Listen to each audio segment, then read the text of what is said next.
Genesis 5:28 through Genesis 9:17. When Lamech had lived 182 years, he had a son.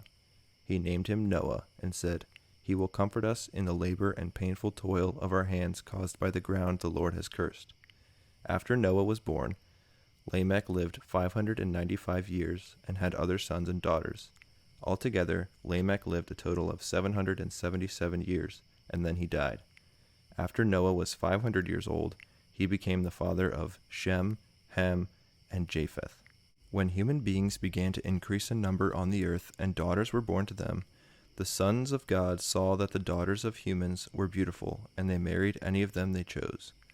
Then the Lord said, "My spirit will not contend with humans forever, for they are mortal. Their days will be 120 years. The Nephilim were on the earth in those days, and also afterward, when the sons of God went to the daughters of humans and had children by them. They were the heroes of old, men of renown. The Lord saw how great the wickedness of the human race had become on the earth, and that every inclination of the thoughts of the human heart was only evil all the time. The Lord regretted that he had made human beings on the earth, and his heart was deeply troubled. So the Lord said, "I will wipe from the face of the earth the human race I have created, and with them the animals, the birds, and the creatures that move along the ground, for I regret that I have made them." But Noah found favor in the eyes of the Lord. This is the account of Noah and his family. Noah was a righteous man, blameless among the people of his time, and he walked faithfully with God. Noah had 3 sons, Shem, Ham, and Japheth. Now the earth was corrupt in God's sight and was full of violence. God saw how corrupt the earth had become, for all the people on earth had corrupted their ways. So God said to Noah, "I am going to put an end to all people, for the earth is filled with violence because of them. I am surely going to destroy both them and the earth. So make yourself an ark of cypress wood, make rooms in it, and coat it with pitch inside and out. This is how you are to build it. The ark is to be 300 cubits long, 50 cubits wide, and 30 cubits high. Make a roof for it, leaving below the roof an opening 1 cubit high all around. Put a door in the side of the ark, and make lower, middle, and upper decks. I'm going to bring floodwaters on the earth and destroy all life under the heavens, every creature that has the breath of life in it. Everything on earth will perish, but I will establish my covenant with you, and you will enter the ark. You and your sons and your wife and your sons' wives with you. You are to bring into the ark 2 of all living creatures, male and female, to keep them alive with you.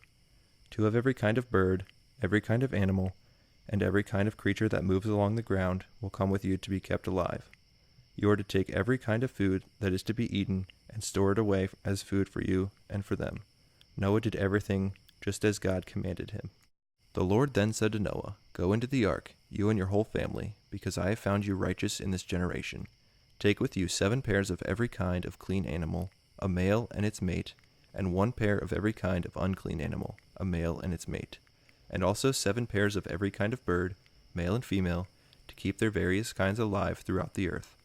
7 days from now I will send rain on the earth for 40 days and 40 nights, and I will wipe from the face of the earth every living creature I have made." And Noah did all that the Lord commanded him. Noah was 600 years old when the floodwaters came on the earth, and Noah and his sons and his wife and his sons' wives entered the ark to escape the waters of the flood. Pairs of clean and unclean animals, of birds and all the creatures that move along the ground, male and female, came to Noah and entered the ark as God commanded Noah. And after the 7 days, the floodwaters came on the earth. In the 600th year of Noah's life, on the 17th day of the 2nd month, on that day all the springs of the great deep burst forth, and the floodgates of the heavens were opened, and rain fell on the earth 40 days and 40 nights. On that very day Noah and his sons, Shem, Ham, and Japheth, together with his wife and the wives of his 3 sons, entered the ark. They had with them every wild animal according to its kind, all livestock according to their kinds, every creature that moves along the ground according to its kind, and every bird according to its kind, everything with wings. Pairs of all creatures that have the breath of life in them came to Noah and entered the ark. The animals going in were male and female of every living thing, as God had commanded Noah. Then the Lord shut him in. For 40 days the flood kept coming on the earth, and as the waters increased, they lifted the ark up high above the earth. The waters rose and increased greatly on the earth, and the ark floated on the surface of the water. They rose greatly on the earth, and all the high mountains under the entire heavens were covered. The waters rose and covered the mountains to a depth of more than 15 cubits. Every living thing that moved on land perished: birds, livestock, wild animals, all the creatures that swarm over the earth, and all mankind. Everything on dry land that had the breath of life in its nostrils died. Every living thing on the face of the earth was wiped out. People and animals, and the creatures that move along the ground, and the birds were wiped from the earth. Only Noah was left, and those with him in the ark. The waters flooded the earth for 150 days.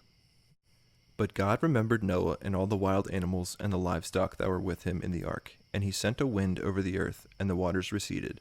Now the springs of the deep and the floodgates of heaven had been closed, and the rain had stopped falling from the sky.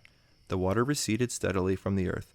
At the end of the 150 days, the water had gone down, and on the 17th day of the 7th month, the ark came to rest on the mountains of Ararat.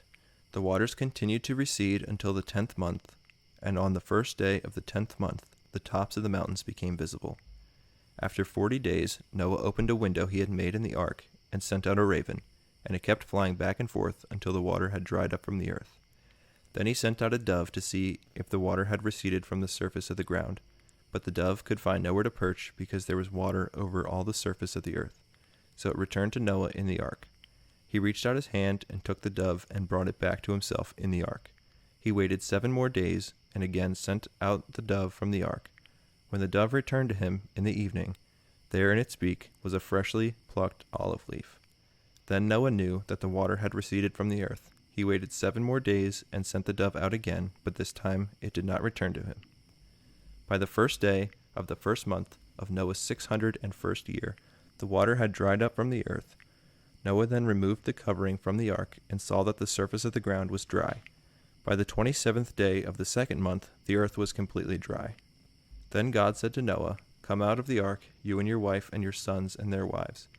Bring out every kind of living creature that is with you, the birds, the animals, and all the creatures that move along the ground, so they can multiply on the earth and be fruitful and increase in number."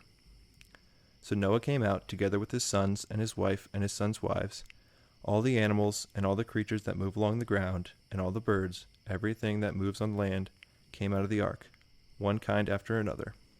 Then Noah built an altar to the Lord. Taking some of the clean animals and clean birds, he sacrificed burnt offerings on it. The Lord smelled the pleasing aroma and said in his heart, "Never again will I curse the ground because of humans, even though every inclination of the human heart is evil from childhood. And never again will I destroy all living creatures as I have done. As long as the earth endures, seed time and harvest, cold and heat, summer and winter, day and night will never cease." Then God blessed Noah and his sons, saying to them, "Be fruitful and increase in number and fill the earth. The fear and dread of you will fall on all the beasts of the earth, and on all the birds in the sky, on every creature that moves along the ground, and on all the fish in the sea. They are given into your hands. Everything that lives and moves about will be food for you. Just as I gave you the green plants, I now give you everything. But you must not eat meat that has its lifeblood still in it. And for your lifeblood I will surely demand an accounting. I will demand an accounting from every animal, and from each human being too, I will demand an accounting for the life of another human being. Whoever sheds human blood, by humans shall their blood be shed. For in the image of God has God made mankind. As for you, be fruitful and increase in number. Multiply on the earth and increase upon it." Then God said to Noah and to his sons with him, "I now establish my covenant with you and with your descendants after you, and with every living creature that was with you, the birds, the livestock, and all the wild animals, all those that came out of the ark with you, every living creature on the earth. I establish my covenant with you. Never again will all life be destroyed by the waters of a flood. Never again will there be a flood to destroy the earth." And God said, "This is the sign of the covenant I am making between me and you and every living creature with you, a covenant for all generations to come. I have set my rainbow in the clouds, and it will be the sign of the covenant between me and the earth. Whenever I bring clouds over the earth, and the rainbow appears in the clouds, I will remember my covenant between me and you and all the living creatures of every kind. Never again will the waters become a flood to destroy all life. Whenever the rainbow appears in the clouds, I will see it and remember the everlasting covenant between God and all living creatures of every kind on the earth."